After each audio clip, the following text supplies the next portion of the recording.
कृष्ण श्रीनिकेतनः। कहाँ मैं दरिद्र ब्राह्मण और कहाँ साक्षात लक्ष्मीपति भगवान नारायण। क्वाहं दरिद्रो पापीया क्वा कृष्णः श्रीनिकेतनः। इतना ही नहीं, इतने के बाद उन्होंने किया क्या? बाहुभ्याम परिरंभितः। उन्होंने मुझे अपनी बाहों में भर लिया। आश्चर्य, महान आश्चर्य। सुखदेव जी कहते, राजन, सुदामा जी को लेकर भगवान श्री कृष्ण अपने सुधर्मा सभा में आए और जो सुधर्मा सभा में आए सारे लोग खड़े हो गए। अपने ही राज सिंहासन पर बिठा दिया। सुदामा जी अगल बगल देखे, सोने का सिंहासन, मणिमय, मुक्तामणि, मरकतमणि, माणिक्य जड़े हुए, उनको धीरे से छुए, बैठने में संकोच लगे। भगवान ने लक्ष्मी को बुलाया, देवी रुक्मिणी सुनो, आकाश गंगा का जल सुवर्ण के कलश में भरकर ले आ, मुझे इस ब्राह्मण के पैर धोने हैं। और रुक्मिणी देवी को भी आश्चर्य हुआ, महान आश्चर्य। त्याग तक भगवान ने कभी मुझे कोई आदेश नहीं दिया है। इतने सारे नौकर चाकर, भगवान ने आज मुझसे कहा कि तुम ले आओ। भगवान समझ गए कि देवी रुक्मिणी के मन में अहंकार है। जब वो कलश लेने गई, भगवान ने हाथ खिसकाया। हिंदी के कवि ने लिखा,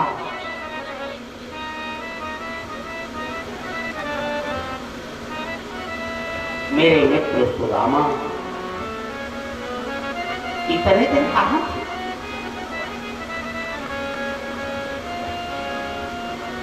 सुदामा की दीन दशा को देखकर भगवान ने अपनी आंखों के जल से उनका पाद प्रक्षालन कर दिया। मानो भगवान देवी लक्ष्मी को ये संकेत देना चाहते हैं कि देवी, तुम्हारी औकात नहीं है कि किसी सत्यवादी ब्रह्मवादी ब्राह्मणों को तुम झुका सको। तुम उसके चरणों की धूल धोने के लायक भी नहीं हो।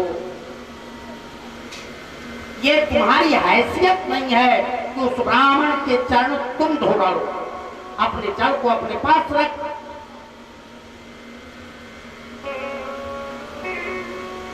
ऐसे बेहाल विवाहिन सो पग कंटक जाल लगे पुनि जोए। आय सखा दुख पायो महा तुम आए कितै न कितै दिन होए। देखी सुदामा की दीन दशा करुणा करके करुणा निधि रोए। पानी परात को हाथ छुयो नहीं, नैनन के जल सो पग धो। सुदामा जी के पैरों को धोया और जो उनके तलवे में हाथ लगाया, उसमें तो कांटों का जाल बिछा था। एक एक कांटा भगवान ने उनके पैरों से निकाला। बोले मित्र सुदामा, तुमने इतना दुख पाया, कभी हमारे पास आए नहीं, सुदामा जी मानो संकोच को प्रकट कर। भगवान समझ गए सुदामा जी संकोच में हैं, उन्हें लेकर अंतःपुर आए। अपनी सभी पट रानियों को आदेशित किया, देवियां ब्राह्मण का स्नान होगा, सुवर्ण कलश भरकर जल ले आओ। सभी देवियां सुवर्ण कलश भर भर कर ले आई। सुदामा जी बैठे थे, स्नान शुरू हुआ। एक दो घड़ा स्नान हुआ। दुबले पतले 1.5 हाथी के ब्राह्मण कांपने लगे। सुदामा जी ने कहा, कन्हैया देख अब स्नान हो गया, बस न। सुदामा जी ने जब ऐसा कहा तो कन्हैया ने कहा, महाराज ये गलत बात है। अब आपने हमारे घर में ही झगड़ा लगा दिया। रानियां सोचेंगी कि जिनको ये जाते चाहते थे उनके जल से ब्राह्मण को स्नान करा दिया, हमको नहीं चाहते तो हमारा जल नहीं ले जा रहे हैं। सुदामा जी ने कहा, मित्र एक एक चम्मच सबका जल ले लो और बस एक घड़े में 1 चम्मच डालकर नहला दो, बस इससे अधिक नहाने की हिम्मत मेरी नहीं है।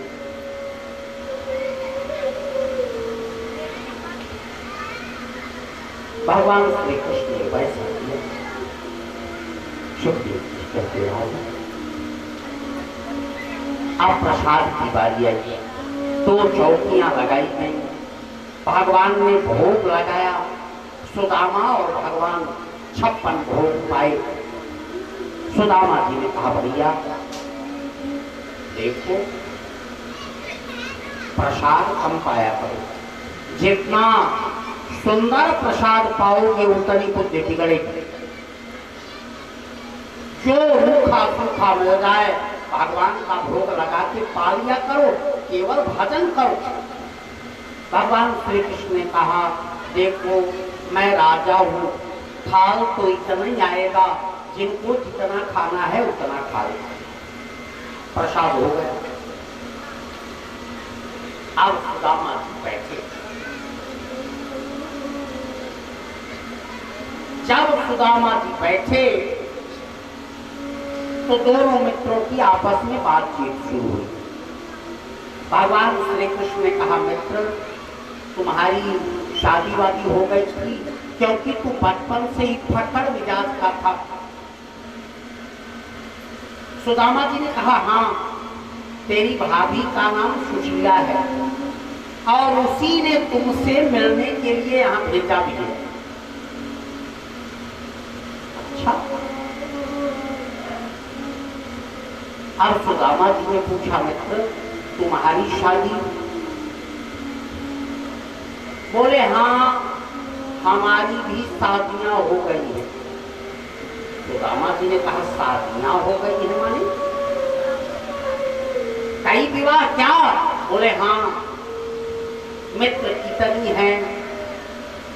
बोले, बुलाए देता हूँ, आपसे आशीर्वाद भी ले लेंगी और आप किन भी लोगे।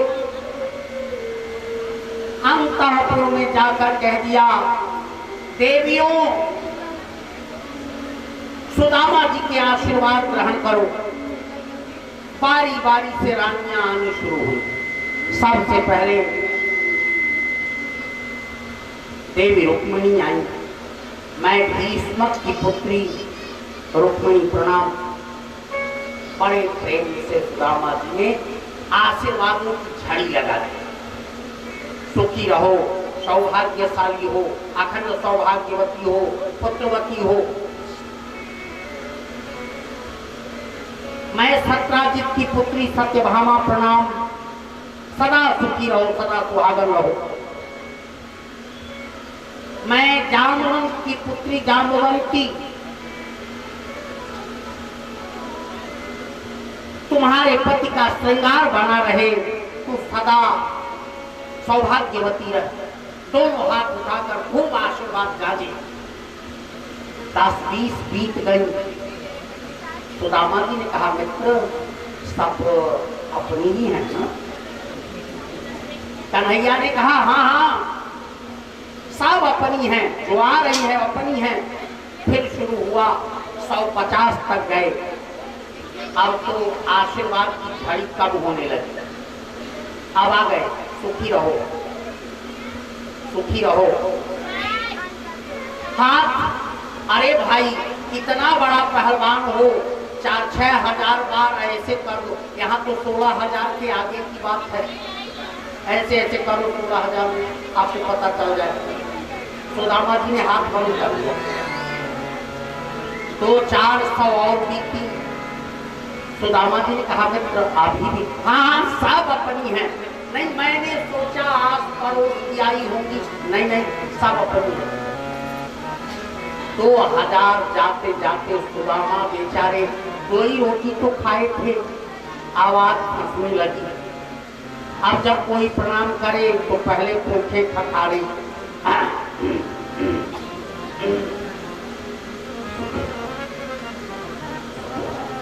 आवाज आती ही नहीं थी। बोले कन्हैया आशीर्वाद देते देते ही मर जाऊंगा क्या? अब तो बता दे कितनी है। कन्हैया ने कहा 16,108। या तेरे इतने विवाह हुए? बोले हाँ इतने विवाह हो गए, लेकिन तैने बारात नहीं कराई। बचपन का मित्र तू मेरा है।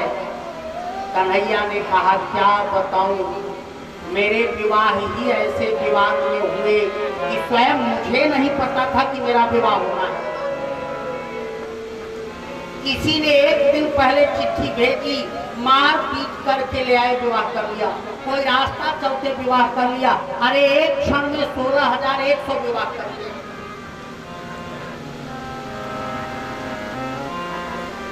सुदामा जी ने कहा मित्र अब बस करो, अब हो गई बात। कन्हैया ने कहा मित्र अब तो और झगड़ा आपने लगाया। एक तो नहाने में झगड़ा लगाया, अब देवियां कहेंगी कि जिनको बहुत चाहते थे उनको प्रणाम करवाया, ब्राह्मण का आशीर्वाद दिलवाया। हम सबको कम चाहते हैं, इसलिए प्रणाम तक नहीं करने दे रहे हैं। सुदामा जी ने कहा मित्र तुम इन सब के पति हो,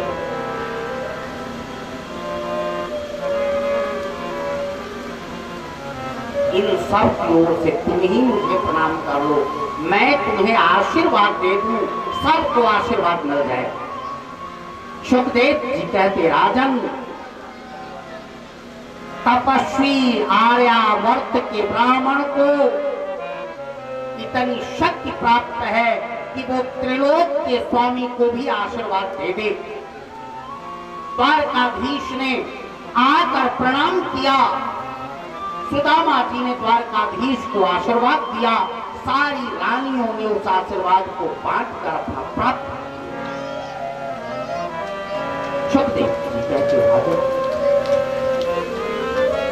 अब दोनों मित्रों की अपनी पूछा शुरू हुई, लेकिन मित्र तूने बारात नहीं कराई। अच्छा मेरी भाभी है कैसी? बोले बहुत अच्छी हैं।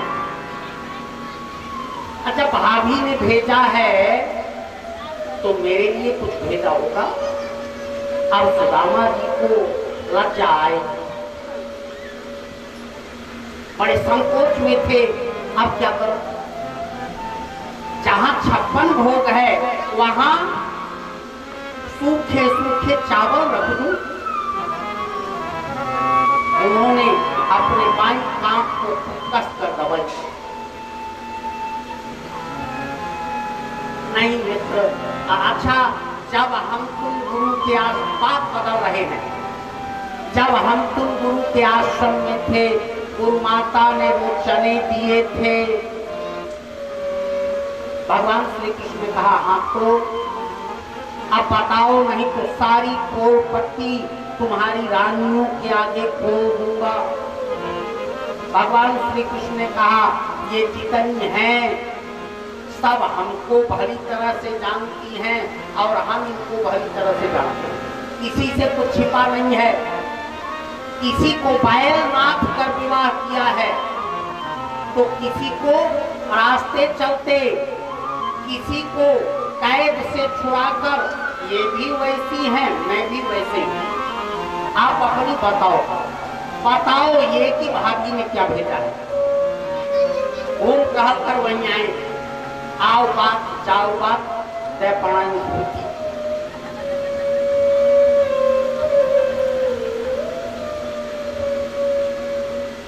जब वो सुपारी कटेगी, पंडित शिवकांत जी काटेंगे, अंचला देवी साथ लगी रहेगी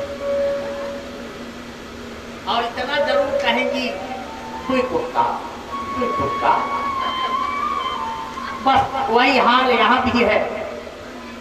जो भी बात भगवान श्री कृष्ण कहें, सुदामा जी उसकी काट करें कि देखो ऐसा था। भगवान कहते था तो ठीक था, लेकिन भाभी ने क्या भेजा है। अब सुदामा फंस गए। भगवान श्री कृष्ण ने कहा ले आइए आपका पैर दबा देता हूँ। पैर दबाना शुरू किया, दोनों पैर दबाए, दाहिना हाथ भी दबाया। बाएं की बारी आई तो सुदामा दबाए रखे, छोड़े ही ना। लाइए मित्र, बाया हाथ भी दबा। नहीं, इसमें बहुत दर्द है, इसमें वेदना है, इसमें कोई फोड़ा उड़ा हो गया है। भगवान श्री कृष्ण कहे नहीं, यात्रा से ऐसा हो गया है, ले आइए। नहीं, फोड़ा हुआ है, चलिए उसी फोड़े का ऑपरेशन कर देता हूँ। भगवान ने उनका हाथ पकड़ा, खींचा, धम्म की वो पोटली जमीन पर गिर गई। भगवान ने एक एक चावल देखो, एक एक चावल पर लिखा था एक मास दुई पाख में तो एकादशी होए, मेरे घर गोपाल जो नित्य एकादशी हो। हे गोपाल, महीने में 2 एकादशी होती है।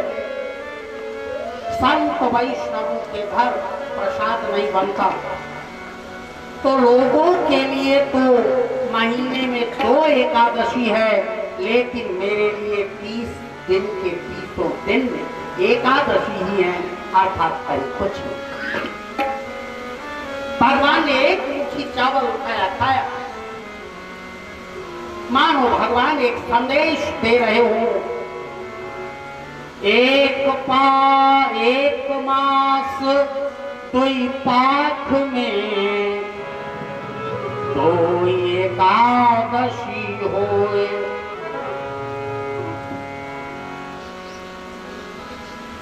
यहां तक की बात तो पूर्व, लेकिन भाभी तेरे महल में नित्य द्वादशी होए। द्वादशी के दिन संत वैष्णव बढ़िया प्रसाद बनाकर भगवान का भोग लगाते हैं और एकादशी का पारायण करते हैं। अब केवल द्वादशी होगी। दूसरी मुट्ठी चावल उठाया, खाया और 2 लोगों की सारी संपत्ति सुदामा जी की पत्नी को दी।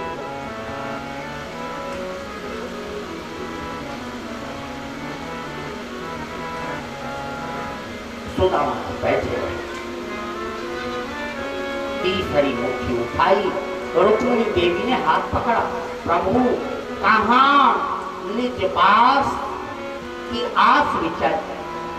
अगर आपने तीसरी मुट्ठी खाकर तीनों लोगों का साम्राज्य सुदामा जी को दे दिया, तो हम सभी कहां जाएंगे, कहां निवास करेंगे। सुखदेव कहते राजन, भगवान ने मानो एक संकेत दे दिया, पत्रम पुष्पम फलम तोयम यो मे भक्त्या प्रयच्छति, पत्तियां, फूल, जल भक्ति पूर्वक मुझे जो दे दे वही पर्याप्त है। तुष्यति केवलम न च गुणैः भक्ति प्रियो माधव। भगवान को प्रसन्न करना है तो केवल भक्ति कीजिए, वो किसी वस्तु के भूखे नहीं है। भक्त्या तुष्यति केवलम न च गुणैः, गुणों से वो प्रसन्न नहीं होंगे, केवल भक्ति से प्रसन्न होंगे। सुदामा जी ने विचार किया, भगवान ने 2 लोगों का साम्राज्य दे दिया। आज तीसरा दिन था। सुदामा जी ने कहा, मित्र अब जाऊं। भगवान श्री कृष्ण कुछ दूर पहुंचाने ले आए। सुदामा जी पैदल पैदल लौटे। अब जब लौटकर उस स्थल पर आए जहां उनकी कुटिया थी, वहां का तो दृश्य बदल गया। कहे वह टूटी सी छानी होती, कह कंचन के अब धाम सुहावत, कै पग में पनही न होती, कहले गजरा जहूं ठाढ़े महावत। भूमि कठोर पे रात कटे कहाँ, कोमल सेज पे नींद न आवत। और अंतिम दशा, कोदो सवा जुरु तो न कभी, प्रभु के प्रताप ते ताक भावत। ताक माने की, कहाँ तो टूटी फूटी सी एक मड़ही थी, वहां सोने के महल बन गए, एकदम द्वारका जैसे। कहाँ पैरों में कोई उपाना नहीं था। आज मुख्य द्वार पर हाथियों को लेकर वो खड़े हैं कि आप हमारी हाथी पर बैठ जाओ। कहाँ लय गजरा जहूं ठाढ़े महावत, भूमि कठोर पे रात कटे कहाँ, कहाँ तो कठोर भूमि पे रातें कटती थी, आज कोमल सेज पे नींद न आवत। कोदो सवा जुटो न कभी, खाने के लिए कभी कोदो और सावा नहीं इकट्ठा होता था। लेकिन प्रभु का प्रताप देखो कि खीर भी चख कर दी जाती है कि क्या सुदामा जी को ये खीर अच्छी लगेगी। ये उस परमात्मा की कृपा।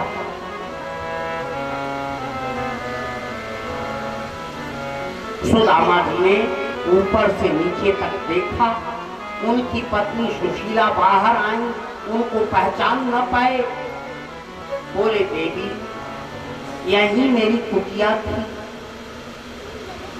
देखो संकट तो ये है कि अपनी दृष्टि को किसी के चेहरे पर तब डालें जब वह उसके लायक हो। ऐसा नहीं है कि सब की ओर देखो, नहीं, देखने के लिए निर्धारित स्थल है। तब किसके ऊपर दृष्टि जानी है यह निश्चित होना चाहिए। मनमानी आंखें न डालें।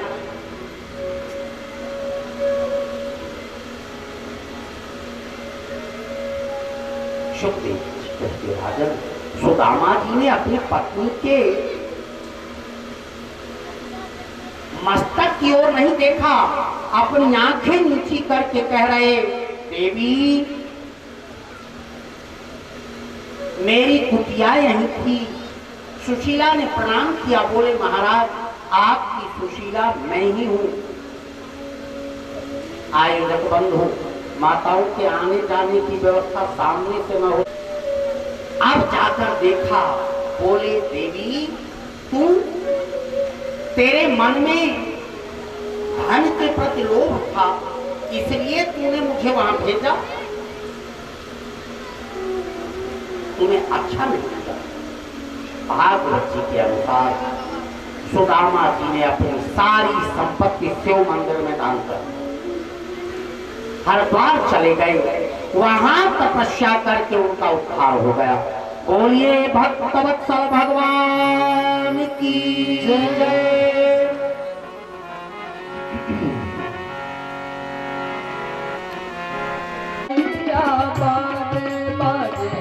बाजे रे मुरलिया बाजे, बाजे रे मुरलिया बाजे, मुरलिया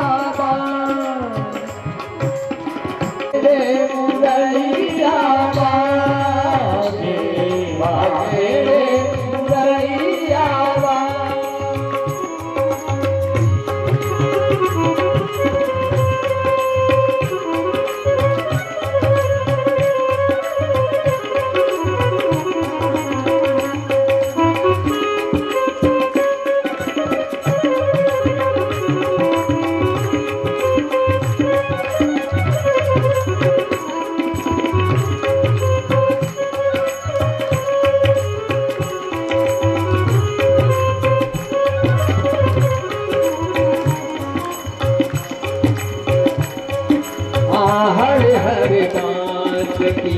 बनी रे मुरलिया, हरे हरे बांस की बनी रे मुरलिया। मरम मरम को छुए रे अंगुलिया, हरे हरे बांस की बनी रे मुरलिया। मरम मरम को छुए रे मरम मरम को मेरी अंगुलियां। ओ चंचल चतुर अंगुलियां जिस पर, चंचल चतुर अंगुलियां जिस पर। कनक मुदरिया, कनक मुदरिया ताजे, कनक मुदरिया ताजे, बाजे रे मुरलिया बाजे, बाजे रे मुरलिया बाजे, बाजे रे मुरलिया बाजे। जय हो प्रभु द्वारकाधीश।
सुखदेव स्वामी प्रथम दिवस की कथा को सप्तम दिवस की कथा में होते। सुखदेव जी कहते राजन देखो, तुम याद करो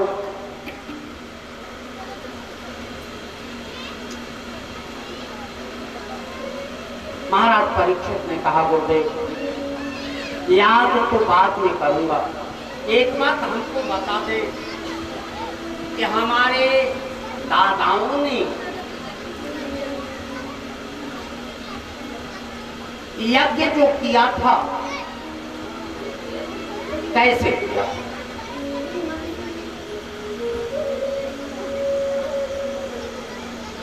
शुक्रिया कहते राजन, बताओ। जब पांडवों में युधिष्ठिर को सम्राट बनाया गया तो सम्राट युधिष्ठिर चक्रवर्ती राजा बनना चाहते थे। चक्रवर्ती नरेश बनने के लिए आवश्यक था कि दुनिया के सारे राजा उनकी अधीनता स्वीकार कर लें। सुखदेव जी कहते राजन, द्वारकाधीश को बुलाया गया और जब द्वारकाधीश आए तो द्वारकाधीश ने पूछा, क्या दुनिया के सारे राजाओं ने आपकी अधीनता स्वीकार कर ली? बोले नहीं, कोई बचा है? हाँ, जरासंध। सुखदेव कहते राजा, भगवान ने कहा पहले जरासंध पर विजय पावे